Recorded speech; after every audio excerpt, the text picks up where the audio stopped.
just a couple of recent examples, probably from the last, I think probably the last 7 days of a few different options that we've got working at the moment. One we picked up literally started this week in Goodwood. Just everyone's familiar with Hobart. Essentially, you've got Glenorchy, which is probably your room from an economic perspective, about 12 minutes northwest of the CBD. Encompasses about 7 or 8 different suburbs within that. I'm giving away a lot of our IP here, so write it down. Essentially, suburb directly below that, Goodwood, just covers one of the bays of the Derwents, just around the corner from Mona, Art Museum, etc. This particular client, and again, I guess going back to strategy, is Hobart for us as a company is not necessarily a market saying get into Hobart irrespective of what else is in your portfolio. This is a client who's got a couple of other investments in parts of Brisbane, a couple of other investments in parts of Sydney, an investment in Melbourne, and really this is looking for a cash flow but also equity generation play. So this purchase, I believe we've picked it up for 300 flat. We only just literally on the drive here finalised some discussions with regards to the defect limit of $1,000 to make sure the agent didn't want to really ruin us after a building of pest comes through and they wanted to screw us to the floor on it. But it's going to get $360 a week rent on that particular property, which is all good and well. Can't see it from this particular picture, so top left here, but there's actually about a 7-metre driveway on the left-hand side of the property. It's just short of about 820 square metres, I believe, and they're actually looking at some really big changes in Hobart at the moment, in particular Glenorchy local government area, where they've got a massive undersupply issue. So on that front, they're looking at incentivising developers to come in and really create supply out there. So this property is enough to the front, enough to the right-hand side. It's a legitimate subdivision, and we're talking about already quotes up to around about $225,000 for a brand new 3-bedroom house straight behind. That'll rent, and literally we've got another property. I think anyone that was here last month when we talked about another Hobart property that we just secured, which was about 1,012, I think it was just short of 1,200 square metres subdivision. We've actually now got offers on 2 off the plans for that particular client. They're literally about to settle. I think we're settling next week. So they've got offers from an agent who just sells off the plan at the moment for 2 separate properties that they're going to be developing, already got planned in council, 2-bedroom villa, 3-bedroom house at the back, keeping the front house. $320 for those 2 properties, plus keeping the front house, $345 purchase price. I guess the point of that is that there is a huge amount of demand for owner-occupiers.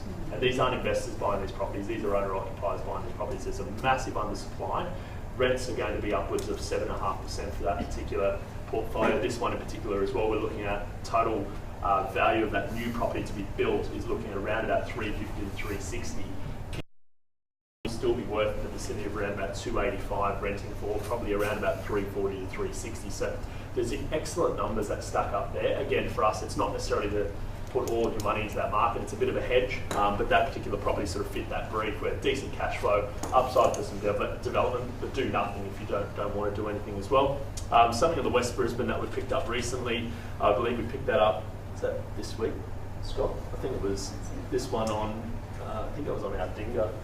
Yes. Yeah, so we only just secured that this week. 1,200 block, 340 purchase price, 345 a week rent. It's a fully renovated property, but also side access. And you can see in that picture, it's a bit hard to see, but on the other side of the street, down the bottom, there's already been a subdivision there. So just there's been an equivalent subdivision just a bit to your left. That's already been done. Realistically, we've already got opportunity in that market for us to go and cut this property, 5-metre access, cut it in half, new build at the back. Now again, based on development costs, it doesn't necessarily mean that that stacks up as a deal for us just yet, but we can hold this as about a 5% yield opportunity, knowing that we've got this in the bag for a development down the track for a client who knows that they want something in cash flow, but also says that down the track this is going to be a value-add proposition for this particular property. So that's one in West Brisbane. I don't know if we provide any elsewhere. Oh, there's one for North, so this is North Brisbane, Moreton Bay. If anyone's familiar with Moreton Bay, you can see there's water in the background, so you'll probably be pretty familiar with where or what that might be or what location. I won't give it away just yet because it hasn't actually settled. I believe we're doing some final discussions on purchase price points at this stage, but this is an absolute for us. 3 units in one block, rezoned 21 metres. The property can probably have somewhere in around the vicinity of 10 to 12 units built on it as it is. Its purchase price is $345. It actually was $545 and rents combined at most a week. But for for us, it's about close to a 7% yield on the property as it stands. However, it's still a long-term play because it's great cash flow, but that corner to the right-hand side, which you can't really see from this picture, is actually a DA, and there's off the plans happening for about 65 units, I believe, Lena, and that exact. Yeah. There's literally going to be, I think it's a 6 or 7 story unit development selling across the road. That's in that particular pocket at the moment. There's huge demand in that area because the hospital is so you're probably there's never vacant.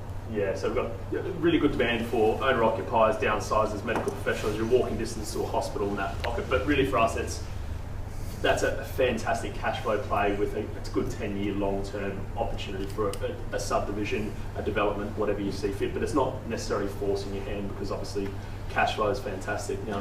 Do we get those every day? I wish, but no. That's something that we literally stitched up. I think. You've got to be in the market.